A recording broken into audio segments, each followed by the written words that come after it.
You wake up not to an alarm, but because a toddler is climbing on you or maybe a baby is crying. You haven't even had coffee, but the sink is already full. You check your Instagram and already 5 moms have baked sourdough and set up perfect sensory bins before 8 a.m. You spend your day rushing to change diapers, rushing to wipe up the milk that is spilled, or rushing to stop a tantrum. You are surviving on overstimulation and caffeine. And the worst part, you look around at the end of the day at all of the mess and think, we are told that this is just motherhood. But where I'm from, the Faroe Islands, we have a different word for how life should feel. And that word is Trivni. Hi, my name is Mona, and I am a mother to 3, 4, and under. I help women master their mindset through psychology, neuroscience, intentional living with a biblical perspective, and I like to sprinkle some Nordic wisdom in there as well. And we are having so much fun while we do all that. So what does Trivni mean? It translates to thriving or well-being, but it is not a trend. It lies very deep, deep within us culturally. It is a state of being. In the Western world, perhaps mostly in the US, thriving is measured by output. How much did you get done today? Did you hit your goals? In the Faroese mindset, Trivni is measured by the state of mind. How is the family being or doing? Is there peace in the home? And if you're asking, for example, about a child, you ask, how are they thriving?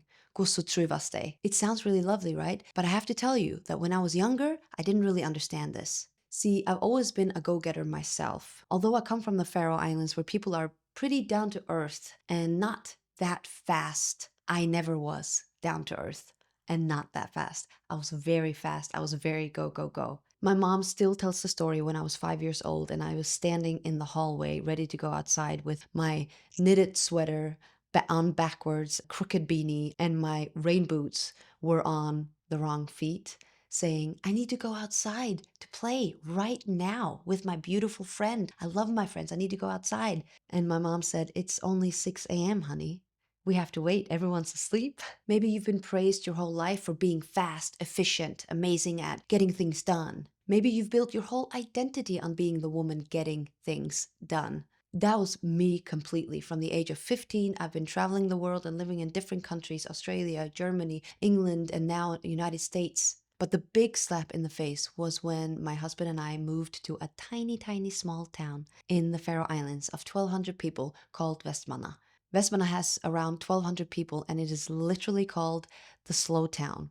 And people sometimes make fun of the people there because they even speak slower. But let me tell you, now that I lived there, they are amazing people and they have a wonderful community. But for me, it was a shock. I had a 9-month-old baby, so just trying to figure out what it is to be a mom. And then now we moved to this tiny, tiny little town where I thought my soul was gonna die. I was still in the mindset of doing things all the time, of achieving things, of crossing things off my checklist. And that's when reality hit. My husband, he was working away internationally. In that darkness, I did watch the people of Vestmanna, this small little town. Every Saturday, they weren't hustling. They were spending time together with family. And there were so many birthday parties. And every Sunday, they went to church and then they went to the handball game. And they had one handball hall in the town and it was filled with life. The whole town went to watch their team playing a game. They weren't productive, they were connected.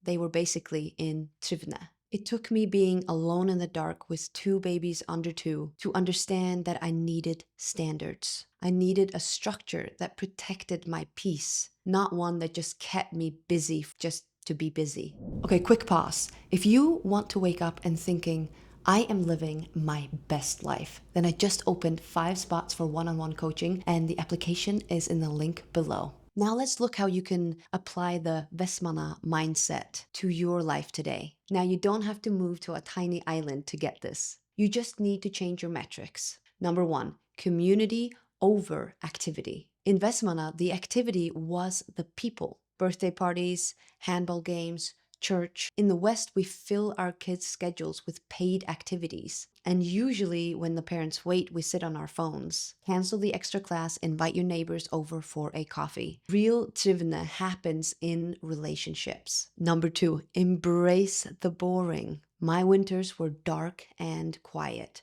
I had to learn how to sit with myself. If you really want well being, you have to stop running away from the quiet. The world is already so loud.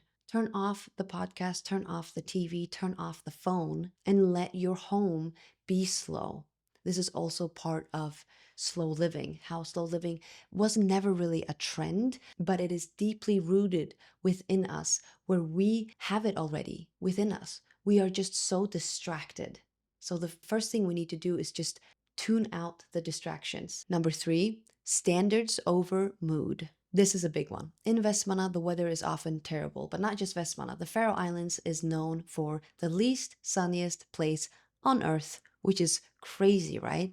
If people waited for a sunny day or waited until they felt motivated to go out or to do something, they would actually never leave the house. But they go to the handball game anyway. They go to the birthday party anyway. They go and invite other friends over anyways. In our homes, we need to stop parenting based on our moods. We just need simple standards. Maybe the standard could be we always eat dinner together and there are no screens at the table. We could even go further and say we're going to sit after the dinner is done and we're going to talk, or even read a family story, and do that almost every night so that the family learns to spend time together, just being. Another standard could be we go outside every morning, no matter the weather. Like the Nordic say, there is no bad weather, there's only bad clothing. And motivation is fleeting, just like the weather. But if we have standards, we can stick to those standards. And those standards, they protect your trivna, your well-being, even on the hard days. And this brings us back to the heart of it. Jesus didn't rush. He walked, he sat, he ate with people.